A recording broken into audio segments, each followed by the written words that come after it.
Okay, it's 9 o'clock. We can start the program.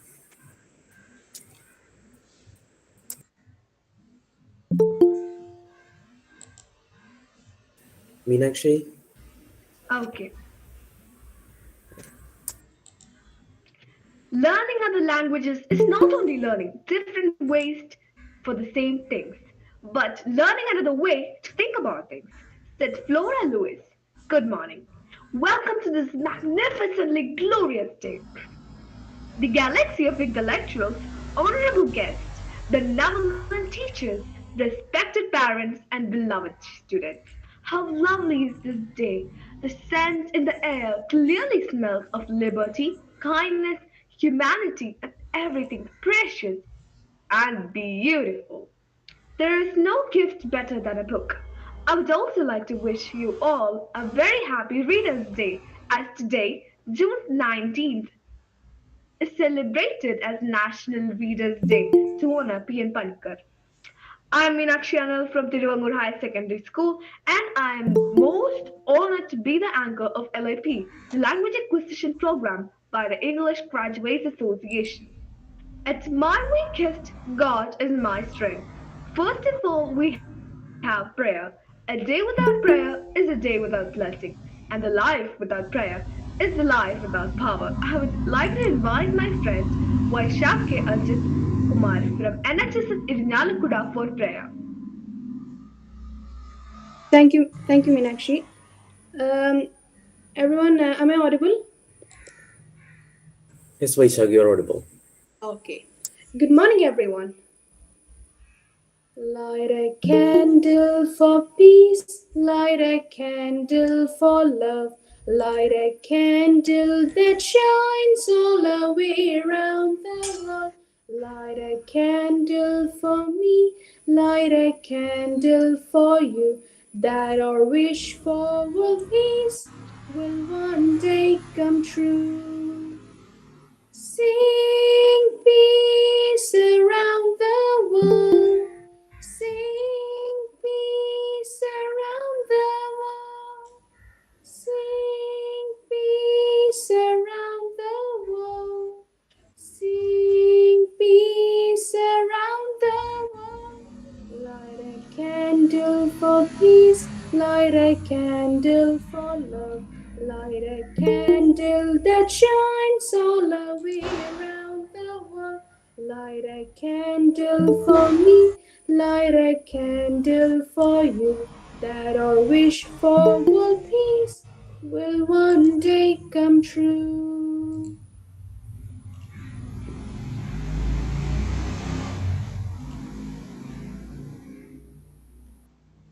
My deepest gratitude, Vaishak.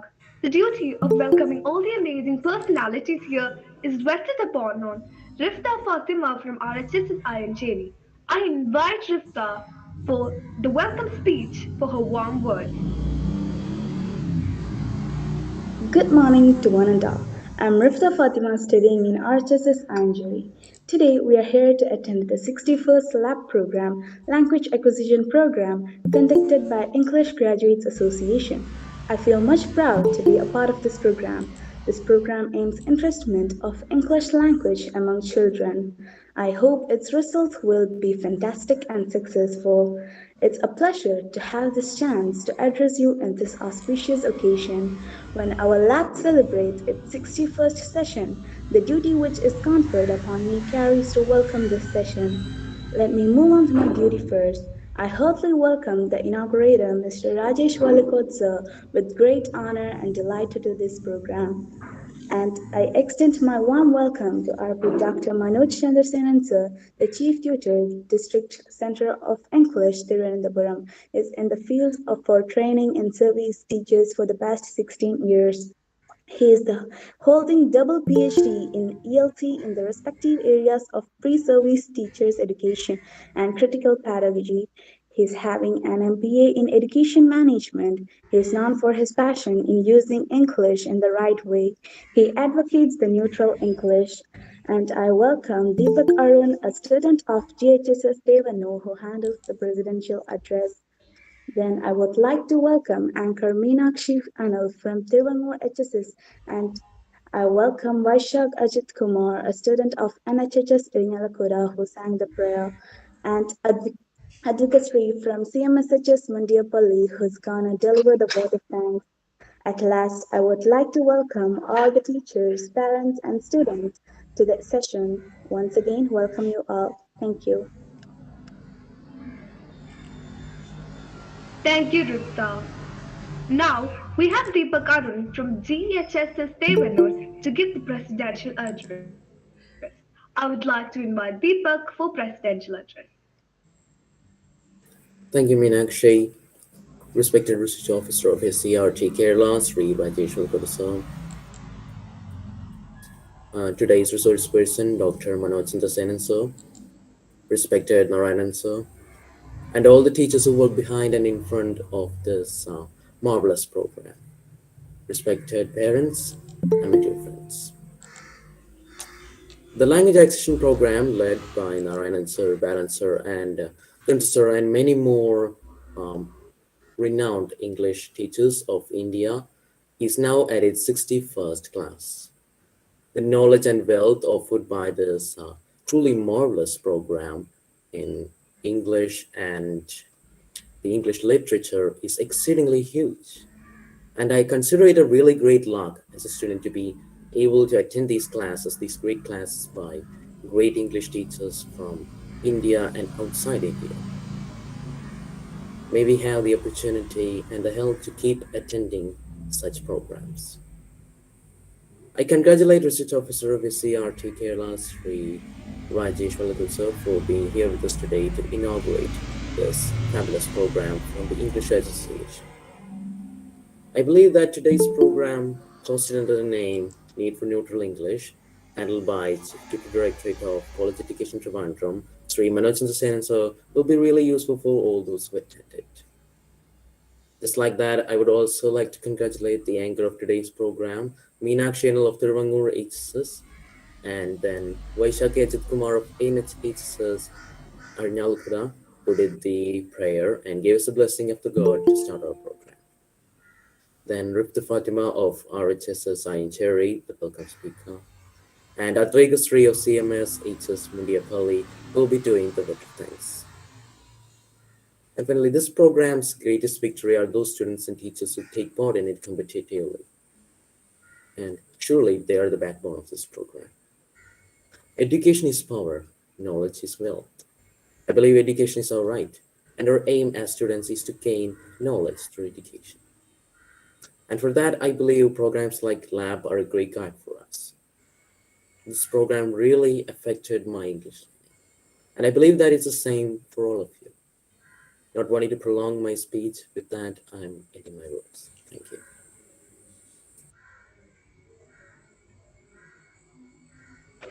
I am much obliged to you. The most cherishing moment of this session has arrived. I am very privileged and honored to welcome Rajesh Valikoda, Research Officer SCERT, to inaugurate the 61st session of LAB.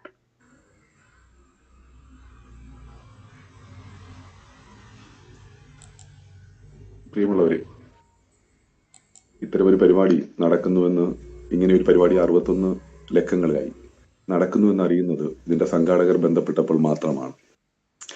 അതിന്റെ ഉള്ളടക്കത്തിലൂടെ കടന്നുപോയപ്പോൾ തീർത്തും വിസ്മയിപ്പിക്കുന്ന പാഠങ്ങളാണ് അവർ നിങ്ങൾക്ക് നൽകിയെന്ന് മനസ്സിലാകുന്നു. കേരളത്തിലെ വിദ്യാഭ്യാസത്തിന് ഒരു സവിശേഷതയുണ്ട്. അത് സ്കൂളുകളിൽ മാത്രം ഒതുങ്ങി നിന്ന് വളർന്നതല്ല, മറിച്ച് സവിശേഷമായ സാമൂഹ്യ ഇടപെടലുകൾ കൊണ്ട് വളർന്നു വന്നതാണ്. അത്തരം ഒരു വലിയ സാമൂഹ്യ ഇടപെടലാണ് ഇംഗ്ലീഷ് ഗ്രാജുവേറ്റ് ടീച്ചേഴ്സ് അസോസിയേഷൻ ചെയ്യുന്നത്. അവർക്ക് ഇതൊരു പ്രതിഫലവും ഇച്ഛിക്കാതെ കേരളത്തിലെ കുഞ്ഞുങ്ങൾക്ക് വേണ്ടി ഏറ്റവും വിദഗ്ധരായ ആളുകളുടെ സേവനം ഉപയോഗപ്പെടുത്തിക്കൊണ്ട് കഴിഞ്ഞ നാളുകളിൽ അവർ നടത്തിയ ക്ലാസ്സുകളുടെ അതിലൂടെ ഒന്ന് ഓട്ടപ്രദക്ഷിണം നടത്തുമ്പോൾ ഈ ക്ലാസ്സുകൾ തുടർച്ചയായി കേട്ട കുട്ടികൾക്ക് ശരിക്കും അവര് ഇപ്പോൾ അവരുടെ ഒരു ലെവൽ അവർ ഈ ക്ലാസ്സുകൾ തുടങ്ങുന്നതിന് മുമ്പിൽ നിന്നും എത്രയോ വ്യത്യസ്തമായിരിക്കുമെന്ന് ഞാൻ ഉറപ്പിക്കുന്നു.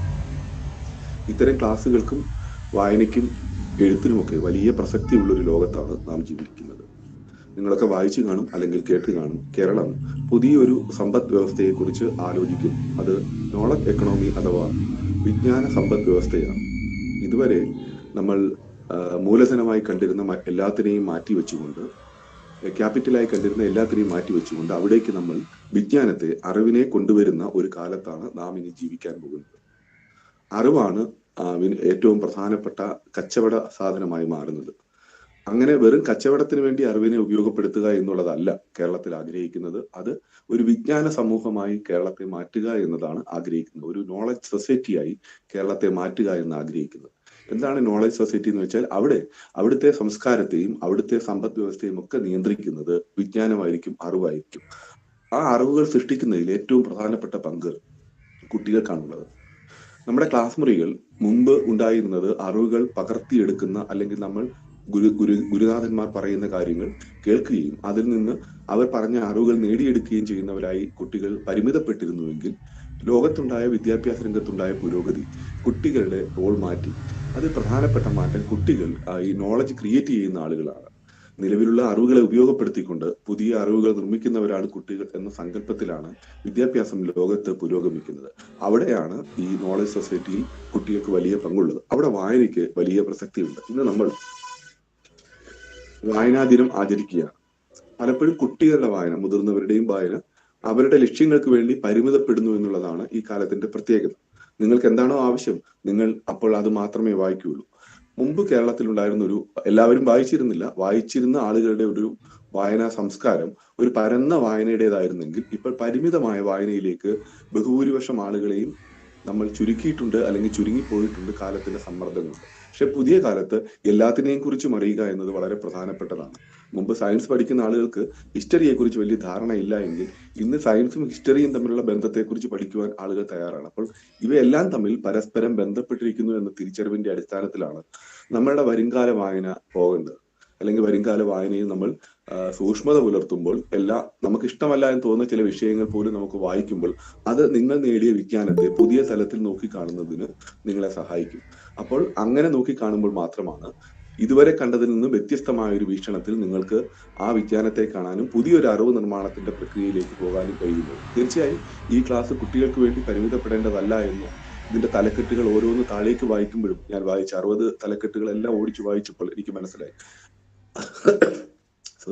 അത് കേരളത്തിലെ മൊത്തം അധ്യാപക സമൂഹത്തെ മെച്ചപ്പെടുത്തുന്നതിന് ഉപയോഗിക്കുന്നതാണ്. അധ്യാപകരുടെ കാര്യത്തിലും ഈ പുതിയ വിജ്ഞാന സമ്പദ് വ്യവസ്ഥയിൽ അല്ലെങ്കിൽ നോളജ് സൊസൈറ്റിയിൽ വലിയ പ്രാധാന്യമുണ്ട്. അധ്യാപകൻ ഇതുവരെ പഠിച്ചതൊക്കെ മതി എന്ന് വിശ്വസിച്ചിരുന്ന ആളുകളാണ് ഭൂരിപക്ഷം പേരും. പക്ഷെ നിരന്തരമായി പഠിക്കാത്ത ഒരു അധ്യാപകന് ക്ലാസ് മുറിയിൽ നിലനിൽക്കുവാൻ പറ്റാത്ത വിധത്തിൽ നമ്മുടെ വിജ്ഞാനം വളർന്നുകൊണ്ടേയിരിക്കുകയാണ്. അപ്പൊ അങ്ങനെ വിജ്ഞാനം നേടിക്കൊണ്ടത്, ഇപ്പൊ നിങ്ങളെപ്പോലുള്ള കുട്ടികൾ ഇരിക്കുന്ന ക്ലാസ് മുറിയിൽ ഒരുപക്ഷെ നിങ്ങളുടെ ടീച്ചർക്ക് നിങ്ങൾ നേടിയിട്ടുള്ള പല മേഖലകളിലെയും വിഷയ മേഖലകളിലെയും അറിവ് ഉണ്ടാകണമെന്നില്ല. അതുകൊണ്ട് നിങ്ങളെ കൂടി അംഗീകരിച്ചുകൊണ്ട് ക്ലാസ് റൂം പ്രവർത്തനങ്ങൾ മാറുമ്പോഴാണ് ക്ലാസ് റൂമുകൾ ഈ നോളജ് വിജ്ഞാന സമൂഹത്തെ സൃഷ്ടിക്കുവാൻ ആവശ്യമായ രീതിയിൽ മാറുന്നത്. അവിടെ ഈ അറിവ് എന്ന് പറയുന്നത് ഏകപക്ഷീയമാകരുത് എന്നുള്ളതാണ് ഏറ്റവും പ്രധാനപ്പെട്ട കാര്യം. വലിയ രാജ്യങ്ങൾ, അല്ലെങ്കിൽ ഇത് സമ്പത്തിന് വേണ്ടി ഉപയോഗിക്കുന്ന വലിയ മുതലാളിത്ത കമ്പനികളൊക്കെ വിജ്ഞാനത്തെ കച്ചവടത്തിന് വേണ്ടി ഉപയോഗിക്കും. അതാണ് നമ്മുടെ പേറ്റന്റ് നിയമങ്ങൾ അടക്കമുള്ള കാര്യങ്ങൾ. ഏതെങ്കിലും ഒരു പുതിയ കണ്ടുപിടുത്തം വന്നാൽ ആ കണ്ടുപിടുത്തം ആ കമ്പനി ഇങ്ങ് വാങ്ങിക്കും. അത് സമൂഹത്തിന് കൊടുക്കണമെങ്കിൽ അവർ വില വാങ്ങിക്കും. പക്ഷെ നമ്മൾ ആഗ്രഹിക്കുന്നത് ലഭ്യമാകുന്ന വിജ്ഞാനത്തെ, ലഭ്യമാകുന്ന അറിവിനെ എല്ലാവർക്കുമായി വിതരണം ചെയ്യുകയും ആ അറിവിൽ നിന്ന് പുതിയ അറിവുകൾ സൃഷ്ടിക്കുവാൻ സമൂഹത്തിലെ ഏറ്റവും താഴെയുള്ള മനുഷ്യനെയും, ഏറ്റവും സാമൂഹികമായും സാമ്പത്തികമായും ഏറ്റവും പുറകിൽ നിൽക്കുന്ന മനുഷ്യനെയും സഹായിക്കുകയും ചെയ്യുമ്പോഴാണ് യഥാർത്ഥത്തിലുള്ള വിജ്ഞാന സമൂഹം രൂപപ്പെടുന്നത്. ഇന്ന് വായനാ ദിനമാണ്. വായനയ്ക്ക് വലിയ പ്രാധാന്യമാണ് ഈ വിജ്ഞാന സമൂഹവുമായി ബന്ധപ്പെട്ട് ഉള്ളത്. നമ്മുടെ ലൈബ്രറികളിൽ, നമ്മുടെ ക്ലാസ് ലൈബ്രറികളിലും സ്കൂൾ ലൈബ്രറികളിലും പൊതു വായനശാലകളിലും ഒക്കെ ഒരുപാട് പുസ്തകങ്ങൾ ഇരിപ്പുണ്ട്. അപ്പൊ ലൈബ്രറികളിൽ പോവുക എന്നത്, നിങ്ങളൊരു പുസ്തകം, എന്റെ വീട്ടിൽ ഇഷ്ടം പോലെ പുസ്തകം ഉണ്ടല്ലോ എന്ന് പറയുന്ന കുട്ടികളുണ്ട്. ശരി, ആയിക്കൊള്ളട്ടെ. പക്ഷെ നമ്മളൊരു ലൈബ്രറിയിൽ പോകുമ്പോൾ പുസ്തകത്തിന്റെ വിശാലമായ ഒരു ലോകമാണ് കാണുന്നത്. ആ വിശാലമായ ലോകം കാണുമ്പോൾ നിങ്ങളുടെ വായനയെ എങ്ങോട്ട് നയിക്കണമെന്ന് ഒരുപക്ഷെ നിങ്ങളെ നിശ്ചയിക്കുന്നത് ആ വായനശാലയിലെ സന്ദർശനമാകും. അതുകൊണ്ട് നല്ല നല്ല ലൈബ്രറികൾ പോയി കാണുകയും അവിടുന്ന് ഇഷ്ടം തോന്നുന്ന പുസ്തകങ്ങൾ എടുത്ത് വായിക്കുകയും ഒക്കെ ചെയ്യണം. നിങ്ങളെല്ലാം നല്ല വായനക്കാരാണ് എന്നാണ് ഞാൻ വിശ്വസിക്കുന്നത്. ഈ വായനാ ദിനത്തിൽ പുതിയ വായനയിലേക്ക്, ആ വായനയ്ക്കൊപ്പം നിങ്ങൾ എഴുതുന്നത് വായിക്കുവാൻ ആളുകൾ തയ്യാറാകുന്ന രീതിയിൽ നിങ്ങളുടെ ചിന്ത ഉണ്ടാവുകയും, എഴുത്തുകാരും വായനക്കാരോടൊപ്പം തന്നെ ചെറിയ ചെറിയ കാര്യങ്ങൾ എഴുതി പ്രകടിപ്പിച്ചുകൊണ്ട് കേരള സമൂഹത്തിൽ അടയാളപ്പെടുത്തുന്ന പ്രതിഭകളായി കുഞ്ഞുങ്ങളെ നിങ്ങൾ മാറട്ടെ എന്ന് ആശംസിച്ചുകൊണ്ട് ഒരിക്കൽ കൂടി സംഘാടകരെ അഭിനന്ദിക്കുന്നു. ഒരുപക്ഷെ കേരളത്തിൽ ഒരുപാട് ഈ അനൗപചാരികമായി പ്രവർത്തിക്കുന്ന വിദ്യാഭ്യാസ പ്രവർത്തനങ്ങളുണ്ട്. ഈ പ്രവർത്തനങ്ങൾ എല്ലാവരും അറിയാതെ പോകുന്നു. എനിക്ക് അറിയാവുന്ന ഒരു 10-40ഓളം അധ്യാപകരുടെ വ്യത്യസ്തമായ ഇടപെടലുകളുണ്ട്. അത്തരമൊരു ഇടപെടലിനേക്കാളിൽ അല്ലെങ്കിൽ അതിനോടൊപ്പം നിൽക്കുന്ന ഒരു വലിയ പ്രവർത്തനമാണ് ഇവിടെ ഈ അധ്യാപകർ ചെയ്യുന്നത്. ഒരിക്കൽ കൂടി അവരെ അഭിനന്ദിക്കുന്നു. ഈ ക്ലാസ്സുകൾ ഉപയോഗപ്പെടുത്തി മികച്ച നിലയിലേക്ക് നിങ്ങൾക്ക് മുന്നോട്ട് പോകാൻ പറ്റും. മനോജ് സാറിനെ പോലുള്ള ഞാൻ ആ ലിസ്റ്റ് പരിശോധിച്ചു. ഏറ്റവും പ്രഗത്ഭരായ അധ്യാപകർ വ്യത്യസ്തമായ മേഖലകളിൽ നിങ്ങൾക്ക് ഒപ്പം സമയം ചെലവഴിച്ചു. തീർച്ചയായും ഇന്നത്തെ ക്ലാസ് നിങ്ങൾക്ക് പുതിയ അനുഭവമാകട്ടെ. എല്ലാവർക്കും എല്ലാവിധ ആശംസകളും അറിയിച്ചുകൊണ്ട് ഔപചാരികമായി ഈ പരിപാടി ഉദ്ഘാടനം ചെയ്യുന്നു. ഒരിക്കൽ കൂടി എല്ലാവിധ ആശംസകളും.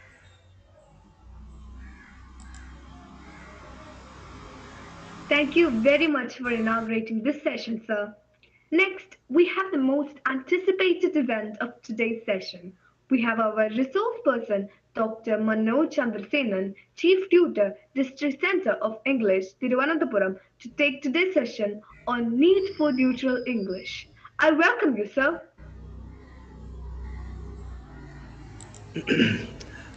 Very good morning to all of you, and thank you, Durga, for the kind words, for the invitation, and of course, the organizers, those who are behind it.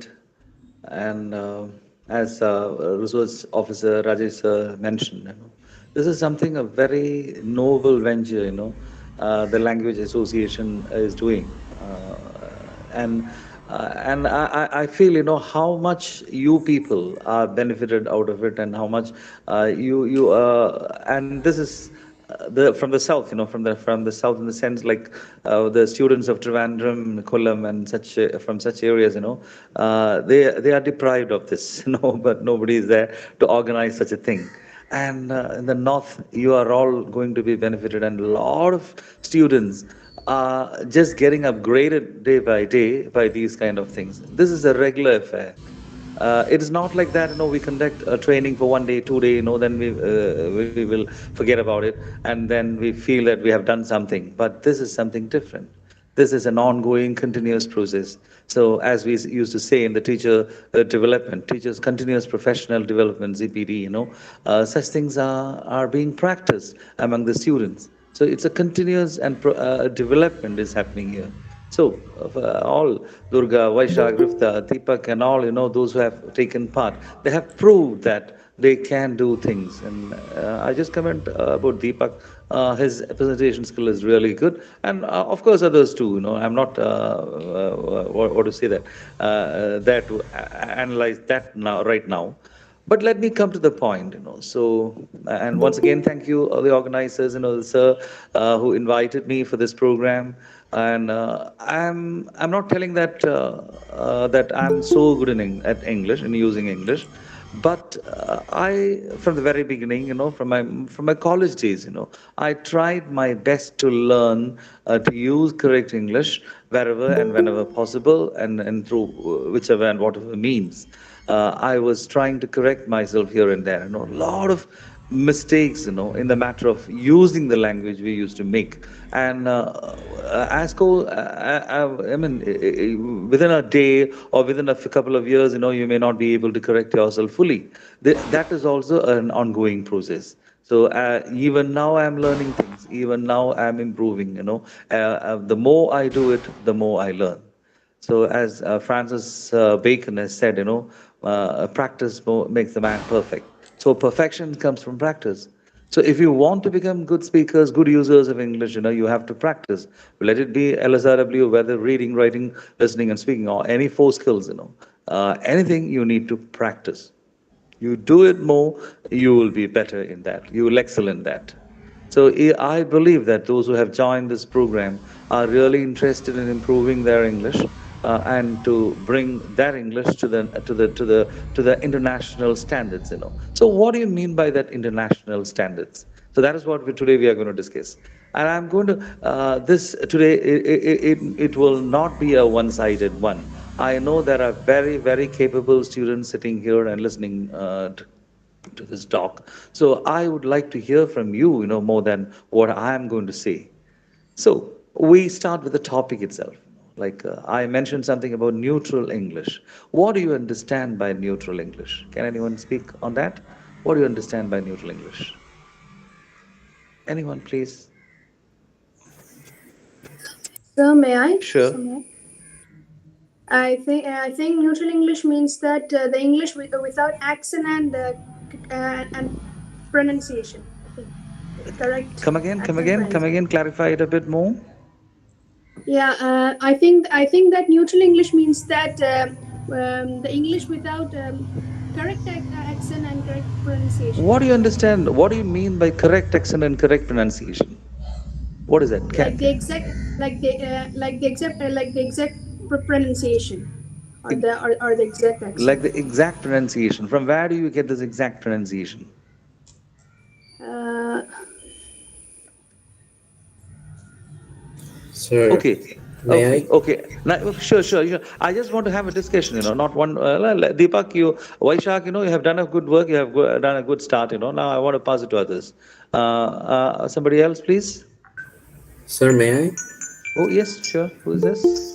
I'm Deepak. I don't know. Okay, sure, please.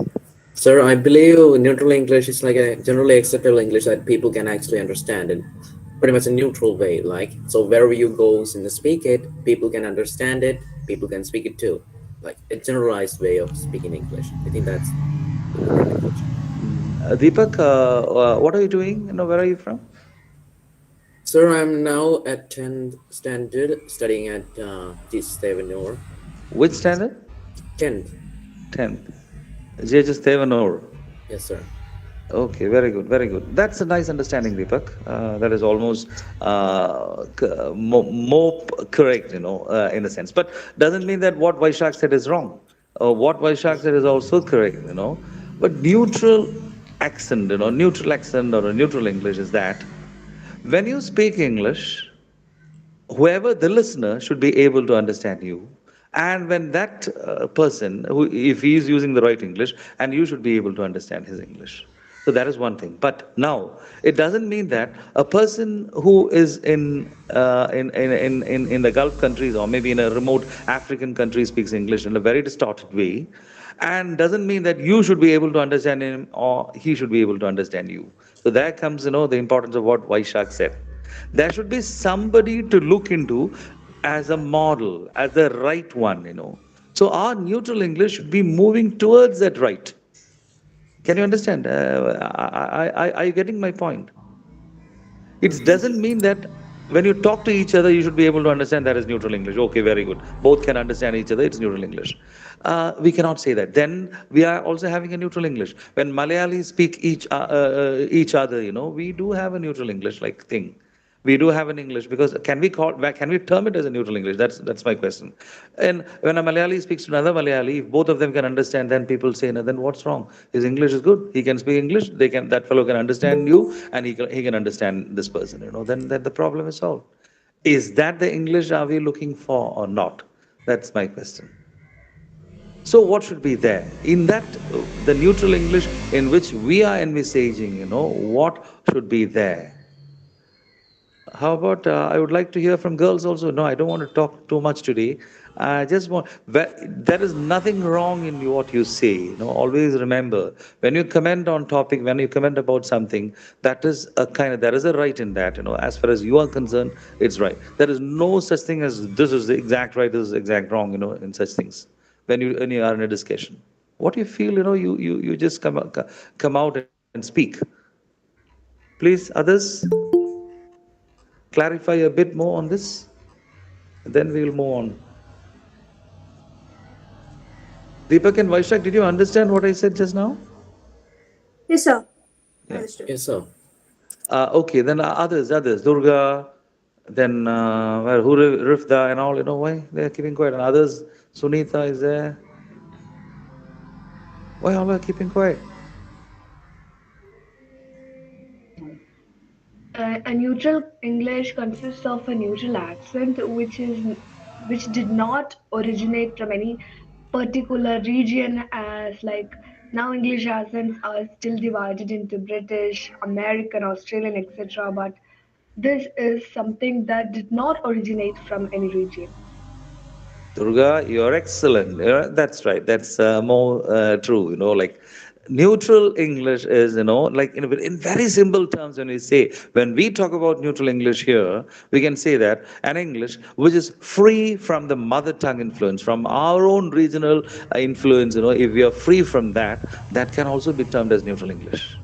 You understand? So Durga is more prone towards towards this idea.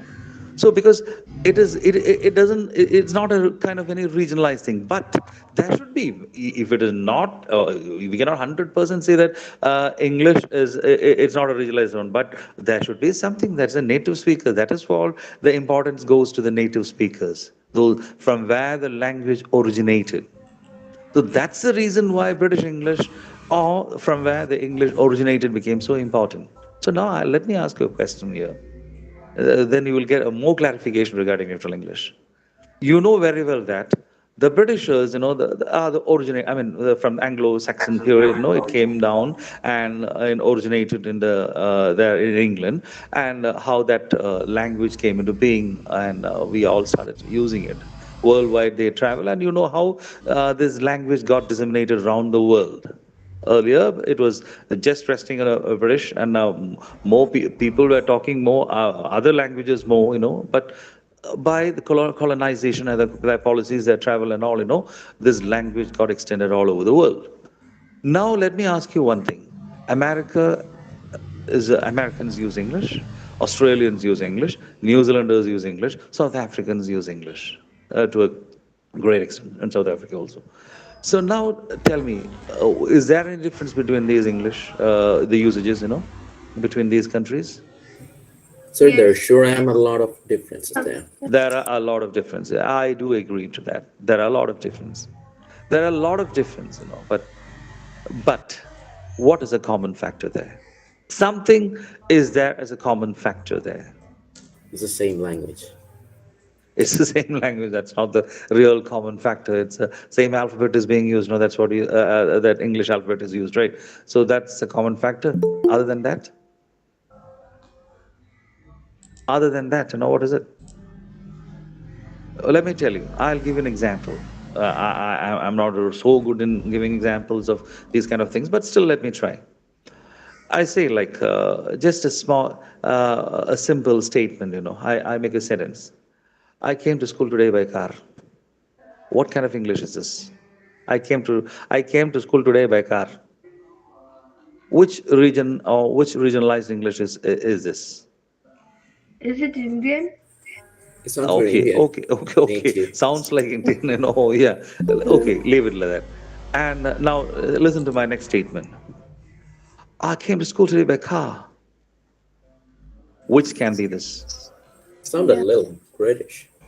Okay, it sounds like British. Now listen to the next one. I came to school today by car.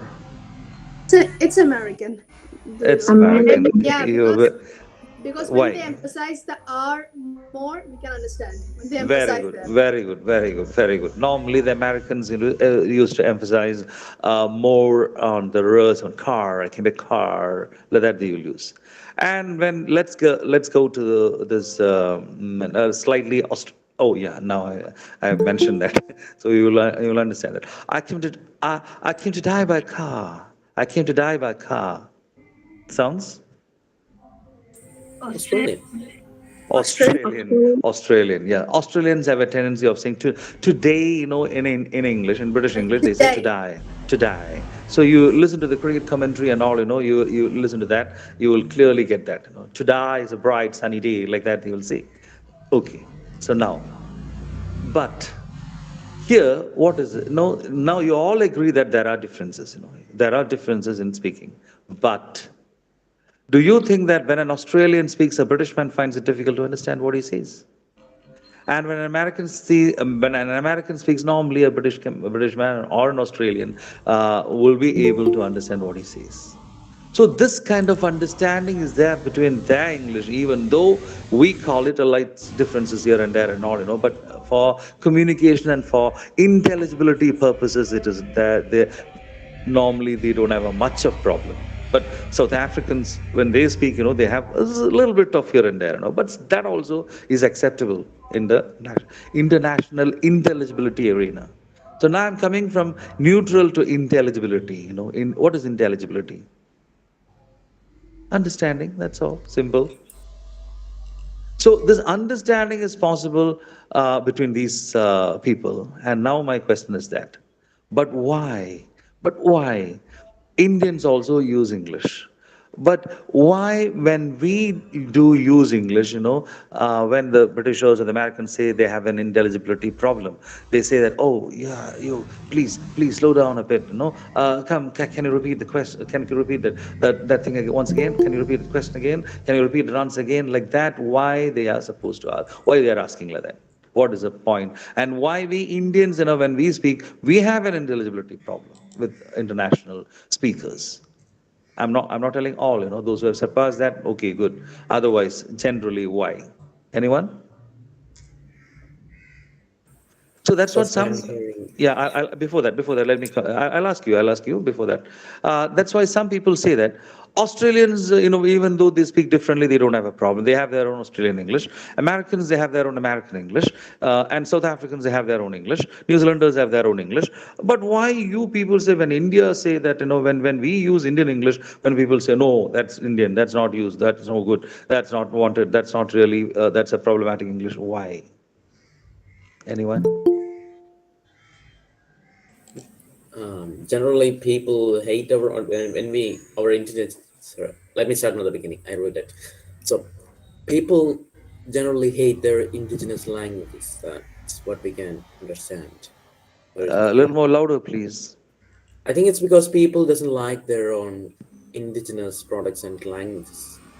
I think that's the reason behind it. Whenever someone says so, this is made in the United States, this is made in Great Britain or some other nation that is not ours, it will be accepted. We'll accept it kindly. But if that says, Okay.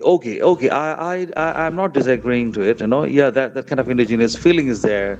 A kind of a sectarian feelings are there. A kind of a nationalistic language feelings are there. So with all these things, we say, but we do have a problem when we use English, because this is mostly seen, where in the visa interviews, when the British embassy or the American embassy conducts a visa interview, they do face this problem. They will ask you a question, in their way, they will ask you a question. What makes you come over there to UK, or for what purpose? So, and if you are not able to understand that, you will ask, why, what? Can you repeat question again? Then they will happily repeat once again in the same manner. And still, if you are not able to understand, they will repeat one more time. So it is said that normally 3 times they will ask you the question, and if you are not able to understand that, that is one side. Another side is that if they ask you a question you understood and you're trying to answer them, they are not able to understand you. They will ask you to clarify it. Once again, they will ask you. Still, they are not able to understand you. One more time. 3 times they will give a chance, and then the third time they say, "That's all. Your interview is over. Better. Good luck next time. You come prepared for it. That's all. It's over." So why we say that, and they say that normally there is a saying that Indian is having a problem in this international intelligibility, except few. When we talk about this, we have to think about Shashi Tharoor and of people of such stature, who uses English in such a manner, and so such people are also there. Leave them aside.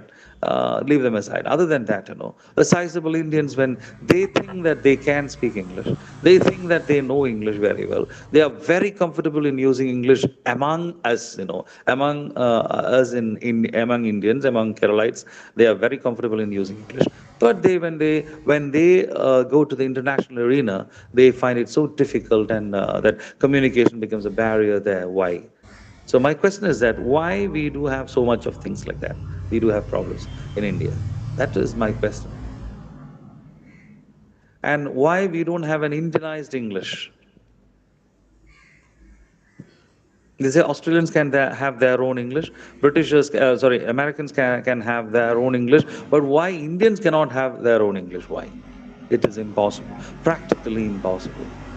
Can anyone tell me why the reason? You know that. Only a So may I? Yeah, but why only one or two are responding? What about others? There are more people here, right? Is it Because to of our come again? Is it because of Durga, our diversity? what kind of diversity? The languages. Very good, Durga. Exactly, exactly. Yeah, Vaishak is also Sir, it's was also Meena. trying to say the same thing, Yeah. right? No, may I say? What may I Yeah, say? sure. Yeah, I think it might be the Britishers' influence because they rule here. Yeah, Britishers rule here, and because of the influence, we Yeah, had a set of people. We got a set of people in India, those who got highly educated through their streams. They're the British schools and the British colleges and the British universities. They did fine. But the next generation, who started learning English, but they are not coming up to the mark, or we are not able to create at least something of an Indian standardized English. Why? My simple question is that, and I think Durga has answered it clearly. Sir, I'm So Meenakshi it's actually. Yeah, sure. Oh, Meenakshi. Oh, yeah. Name appears as Durga. Okay, Meenakshi, you have answered it. Yes, because why? Once again, clarify it, Meenakshi. We have very diverse languages in each indigenous region. So when we speak that language and use English as a second language, the accents will be different in each Very regions. good, very good, very good. That's enough. No, so this is what all I have to understand. So whenever we speak English, whenever we learn a second language or a foreign language like English, the mother tongue influence is the most important thing. The mother tongue influence affects us. So from Orissa, the people, the Orient language will definitely affect them. In Tamil, that is why Indian language, Indian English is called Tanglish, Manglish, Kanglish, Tenglish, like that. They say this is because of that. Because every language, every region, every regional language has got an influence over English. So we cannot really build up a standard English for India alone. So only thing it is that we have to look into the real British English to reach. No, we should try to reach to that position, not towards an Indian what do you call it developed or an India something relating to India only standard English. There is no point. But because why I'm mentioning this, that there are some people who are advocating towards it.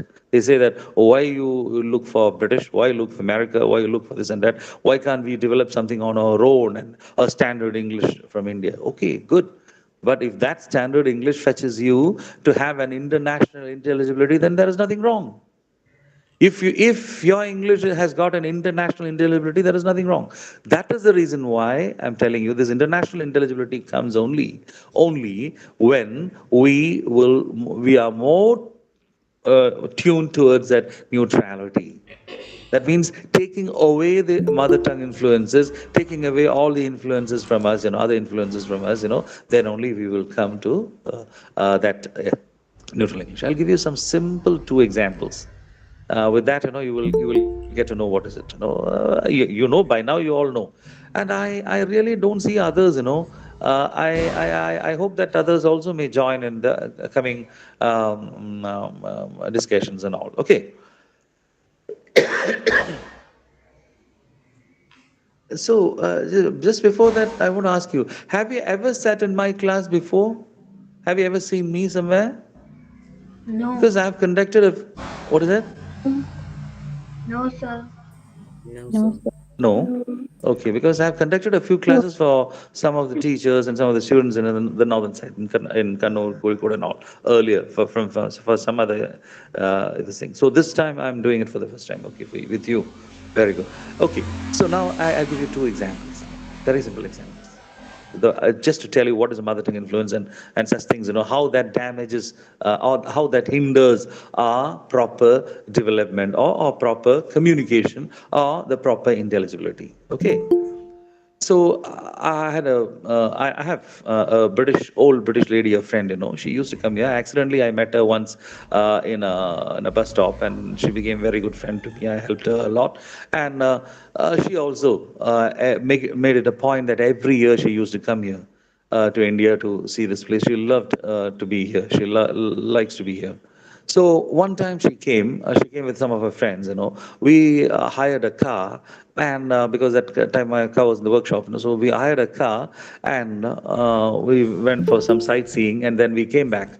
When we came back, and we had lunch in my house. Lunch was arranged there, and after the lunch, she came out of the house, and suddenly the car driver, the hired car driver, was there. But the car was not there. The car was not there. So immediately this British lady started asking him, "Hey, where's the car? Where's the car?" Like that. She asked. The driver who's a graduate, who's an educated person, and who feels that his English is really good because he told me that he can speak English very well. That is why he wants to be a guide for these people also. Like that, he was telling me. So that's the reason why I put him as a guide for them, and as a driver and guide for them. So he said, yeah, yeah, like that. Then she asked, "Where's the car? Where's the car?" So he said, "Madam, garage. Madam, garage." Like that, he said. So, like listening to that, still she was not able to identify it. She said, "What? What?" She was asking. So then I was standing there. I got to know what is going wrong. I felt something wrong there. So that I was about to intervene. Then I thought, no, let it go and see. Let me see what is going to happen. Then this man is smart. The Malayalis normally are smarter people. So he is smart, and he said, "No, madam." So he said he thought that she didn't. She doesn't know that word. So she said, "Madam, car shed," like that. He said. So immediately she realized that what he earlier mentioned. So he said, "Oh, you mean garage, right? Garage or garage." So normally Britishers say, they won't say garage.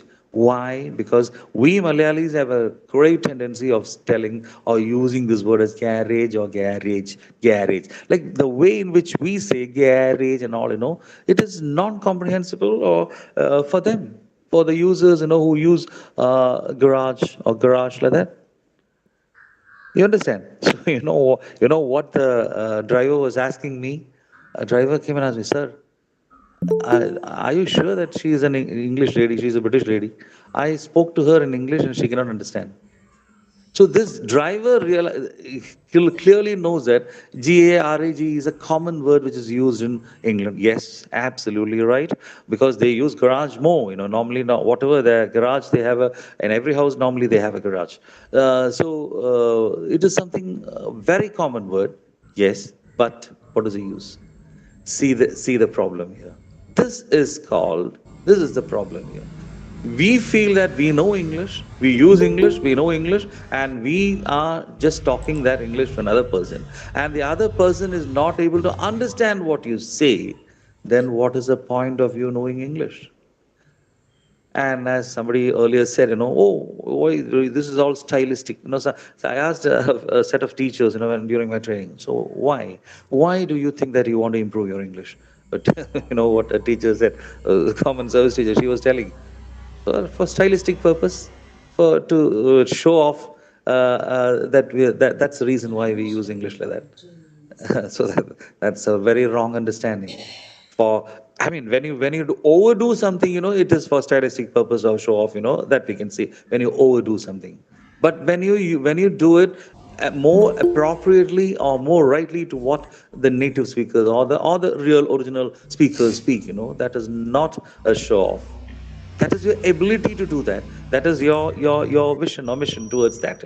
That you have to understand. So you see here, a person who is knowing, person feels that he knows English, he can speak English, he is good at he feels that he is very good at English, but he fails miserably with one word, and that communication is blocked there. So with that blocked communication, what is the point of he becoming somebody who great in English, or somebody who knows English in the local area? And his English, are we all trying to upgrade ourselves and be good in English and use our English in our small arena of Kerala or even India? Even India also, you go to Bangalore, you go to Hyderabad and all. No, if you don't know Hindi, what are you going to do? Are you going to speak Tamil or Telugu there? You will be speaking English there. You will have to use English. There in Bangalore, Hyderabad, and all, the educated class, speak excellent English. Bangalore, they speak far better than me, those who are working in the such fields and all, Bangalore, Hyderabad, and all. Their English is really, really good. So how they manage to do this and how it is all, this all leads, to your career upbuilding, your upgrading capabilities, We are not learning a second language or a foreign language to be used in our place. Please do remember that. We are not learning, really learning or trying to upgrade ourselves in English to be here, to be. No, no, you can be here and use wonderful English, no problem. You can, now the globe is so small, because of all the facilities and all, the world is at your fingertips. So at your fingertips, I mean, now I know there is a CEO, or no, it's a vice president of a bank who is supposed to sit in Singapore, is sitting here in Kerala and working, for them. That's how the community, the technology has improved. So international high positions you can work, from wherever you are. Doesn't mean that you have to travel there, you have to travel here, only for traveling purpose and going there you should need this. No, to become somebody internationally, if you want to upgrade to such positions, you need to have this. Now, is it clear now? Do you have any doubts, regarding until such a, one more example I will speak, and then I will come to that discussion point. The same British team, I brought them for another lunch in a restaurant. That is in Puar. You might have heard. There is a place in Trivandrum, the backwaters, and there's a lagoon actually. It's a beautiful place. There we went, and I was leading the team. So since I was there, I was acting as a guide for them, and I said, no, like, oh, we are going to have a lunch at this restaurant here, Astoria. It's a very good restaurant. We are having a lunch there, and after lunch, I told them we are going to the beach. Okay, so the next plan is that lunch, after lunch, we are going to the beach. So they were happily having their lunch there.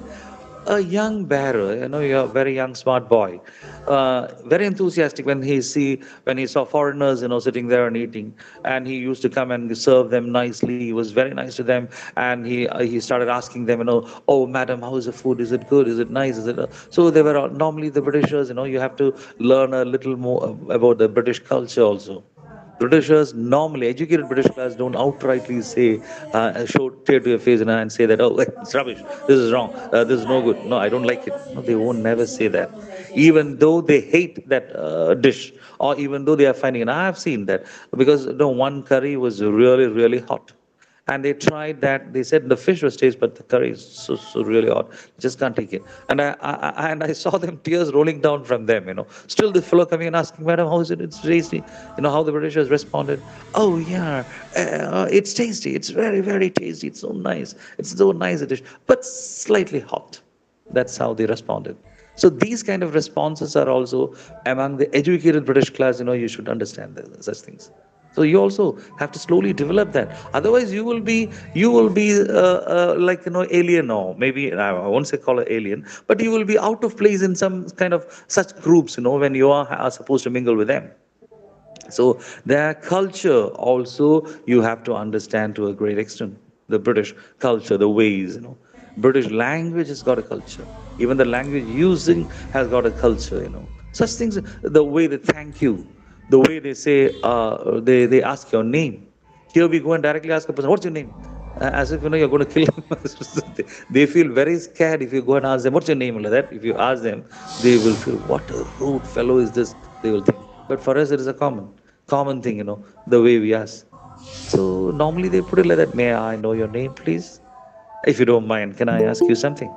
Can I ask? They take permission from you, then ask you a question. That's the refined way of using English among all that the British culture. Okay, now let me come back to this. This boy later came. He was serving the lunch, and then he came. Then he came and asked. After they almost completed their main courses and all, then he said, "Madam, dessert." So as they finished, they started washing. They washed their hands and they were sitting there. Then he came there, "Madam, dessert," like that. This fellow came and asked,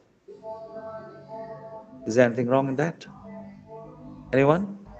He came. So what he was trying to bring the dessert? Anything wrong? Anyone? Respond, please. No, but I think that they couldn't catch up his accent. Is the only problem with the accent? Is that the problem with the accent? It No, is a problem with no. pronunciation. It's not really with the accent. It's a problem with pronunciation. So you didn't. Anyone got it right? Right? I'll come to you. Anyone got it right? Anyone got a clear-cut answer for this? He what he said is that Madam Desert. He should have said dessert, not desert. Very good, Deepak. You're right. Yeah, no, it's. I think you're. It is. Please, all of you understand. A lot of people are making a great mistake here while in the TV shows and all. All come out with the mistakes. They say DESSERT is dessert, not desert. DESSERT is dessert. And how this get confused is because you see you see the fun. You just listen to the fun there. Then this fellow came and asked, Madam Desert. Suddenly, all their face, immediately the Britishers all were looking at each other, and they all started looking at me. They didn't answer him, but they looked at me. Then one person asked me, Manoj, we thought we were going to the beach now. Do we have any plans to go to the desert? Do we have any plans to go to the? They thought that this fellow has come calling them. Okay, now let's time. We can go to the desert. To see the desert. DESCERT desert. DSSERT. We people think that no, you have to stress a little more there and say a desert. No, complete change in the in that what do you call vowel sound. It's DE desert, desert, desert. So at least those who are listening to these kind of classes, and you all should understand that you should never go wrong in this from now on. So the rest, all I'm telling, Deepak got it. Deepak knows about it. Others, please, there are some fine tunings, is essential. This, you think that what they say? Oh, after all, it's a matter of des and e. Like that is a symbol difference. But that symbol difference will completely block your understanding level. Now you got it. These two beautiful examples are really, really. That is my. I used to tell these examples to all my even my teacher training. Basically I'm a teacher trainer. I train the in-service teachers. For the past 16 years, I've been doing that. Without much results, but of course, there are some results. I can't be that much negative. There are very positive teachers like your teachers, the organizers here. They are doing a noble work. And if they are not going to do this, if such things are not being arranged, what happens is that the mediocre way, people will start thinking, okay, that's enough. Somehow he will do it. Somehow he will speak. That is enough. That is enough. So for a start, okay, that kind of wordings are good for a start. If for somebody to start with using English, but you cannot live with that English lifelong. You have to upgrade, otherwise your English is not going to do you any help or anything you can come out of with that English. If you want to make use of English, you have to do something. Okay, one more example I'll say, then I'll come to the discussion. Certain Once I start telling examples, something which it's very, very glaring. Have you heard about Dr. Madhusudanan Nair? That is a famous poet. Yeah, Yeah, very good Malayalam Yeah. poet, and he I've sings very recited well. some poems of in some Oh yeah, programs. very good, very good, very good. And I do respect him and I love him. I mean, I love in the sense that his recitation is also very good. So in that, he's a professor, retired professor in Malayalam. So this happened in once, a pretty long time back, around 10 years, I think, past.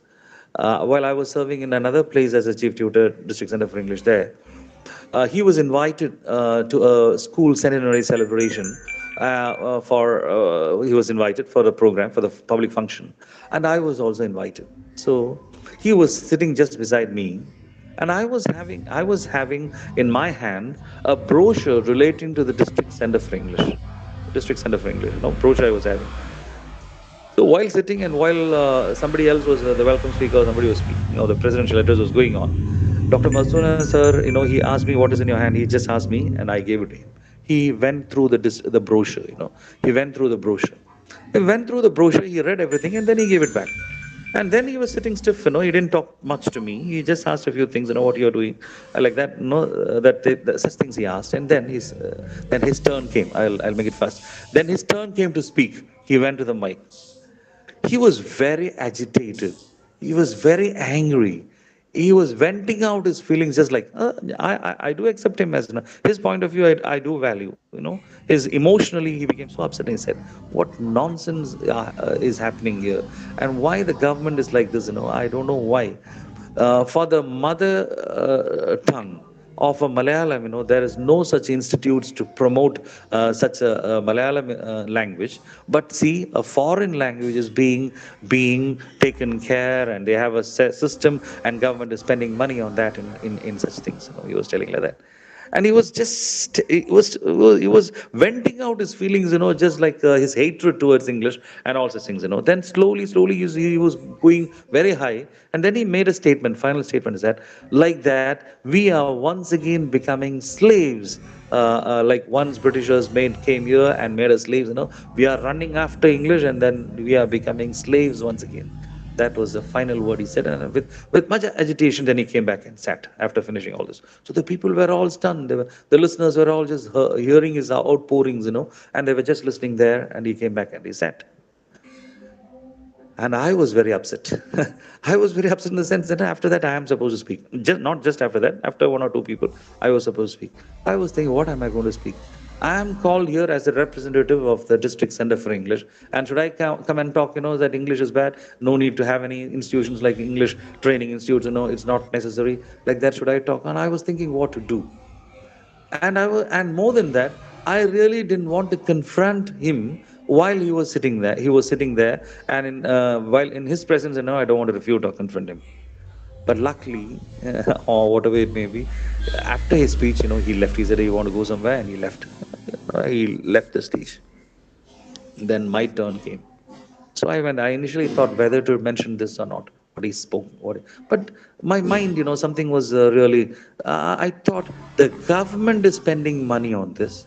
The government is putting people, to train. What do you call or to disseminate this English language teaching, perfect English language teaching. Well, all these things the government is doing. So you think the government is so foolish to do such things?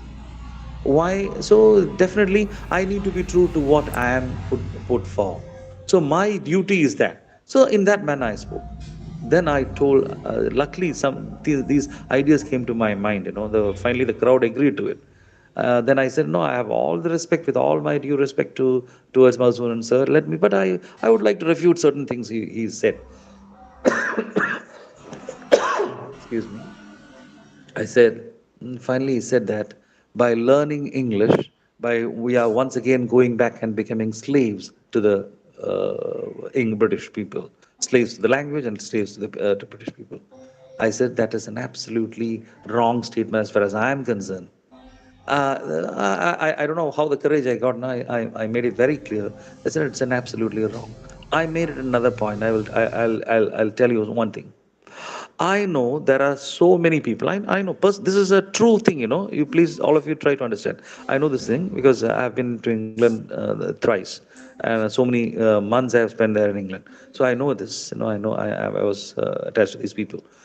I know that so many people who were born and brought up in India, listen carefully, born and brought up in India, had their schooling, education, higher studies, everything from India, all from India, and now working in England as teachers of English to British students. You understand? Born and brought up in India, had schooling, education, everything from India, and now going and working and as teachers in so many schools and other institutions and higher institutions as teachers of English language to them. What does that mean? Is it slavery? I said, no. We learn the language in the right way and we make use of the language and we are becoming masters to that language. All of them, masters of them. We are mastering that, you master it in the right way and you become a master there. It's not a slave. So that's a wrong statement. Like that. So that point, the people agreed. They all started accepting it. So that's what I want to say. It's not like really I want to refute him. He's definitely, he is a lover of Malayalam language, and he feels bad about Malayalam is not really taken care by our people. And to be frank, if you ask me, I love Malayalam. And my second language during my pre-degree was Malayalam. During my degree time, it was Malayalam. And Dr. George Onakur sir was my teacher in Marivanes College. I studied from Marivanes College. And I have missed so many English classes, literature classes, but I never missed a class of Malayalam by George Onakur sir, because that much beauty. So it doesn't mean that if you upgrade in a language, if you try to upgrade in another foreign language, doesn't mean that you're losing your, what you call, all culture. You're losing your base with the mother tongue and what you're doing. You can love and be good in your mother tongue, and then you can be excellent in a foreign language also. All so many famous professors, Professor Vishnu Narayan Namburi sir, Dr. Mutad sir, and they were all Malayalam novelists, and Dr. Narendra Prasad. You know that these three people were the HODs and head of the departments of English department in Kerala University. You know that, and they are all great Malayalam versatile literarists. So that's a wrong thing. That's a wrong statement. You're not going to, you can keep up your Malayalam, you can keep up your mother tongue and all such things, in such a manner, in that, give due respect to them. With that, you can upgrade. There's no need to sideline and these things. Okay.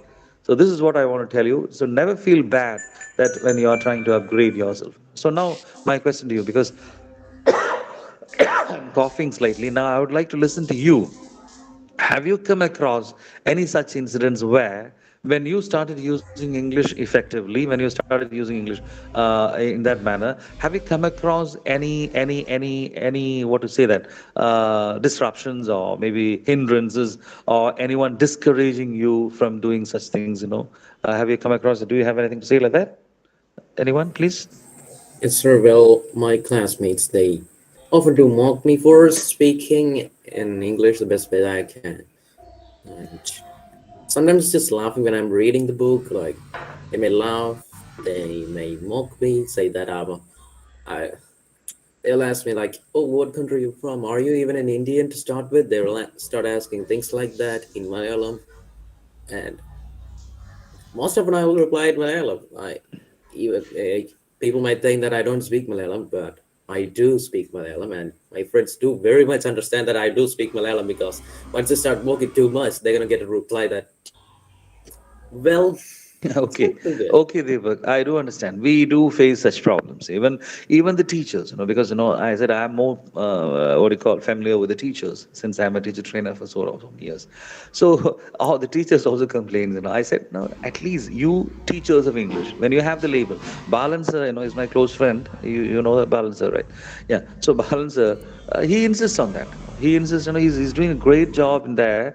Sometimes he pretends that he is not a Malayali, and he go and he will make his students speak in English to him. That's how a teacher of English should be doing. So I always support his ways, but do you think that Balancer will be getting enough support from his school and from other teachers and all? No. This is what is happening in other places also. So whenever I motivate my teachers, I say, at least you being teachers of English, you make a culture that you speak English in the staff room. They say, no, sir, it's highly impossible. Then we will consider as outcast, and we will never be given any what to say that. No, it is not tolerated by them, the others. So remember, always you people or teachers who are listening to this, please try to understand. There is no other way for us to improve unless we use it. And where are we going to use it? Are we going to use it in the bus stop? Are we going to use with the conductor and the driver when you travel in the bus? Are we going to use it in the market? No. And sometimes, certain people will have a chance to use it in their homes, because parents can speak, if they can do it. Otherwise, what? Even house is not a place. So the only place they get to improve and polish their English is the school only. And if you really want to, you have to practice there. You should get a chance there, for you to improve to that level. So that's what, don't compromise. Deepak, what I would like to say is that don't compromise on that. Don't compromise, you just don't, you poo-poo them, you say that, okay, it's up to you. If you feel that you're finding it difficult, and if you don't understand, I will explain it in Malayalam, that's all. Otherwise, I'll Yeah. stick to my ways. You just carry on like that, and things will be very, very, things will be in favor to you, soon. Vaishak, Durga, and all, we're all speaking good. But when you try to one thing I want to tell you, please don't fall in the pitfall of using English when you try to be more stylistic. more, or when you articulate in more emphasis, when you give it to stylistic features, always remember the intelligibility should not be lost, the clarity should not be lost. English, we have to, first thing, we have to be, whatever we say should be clear to others.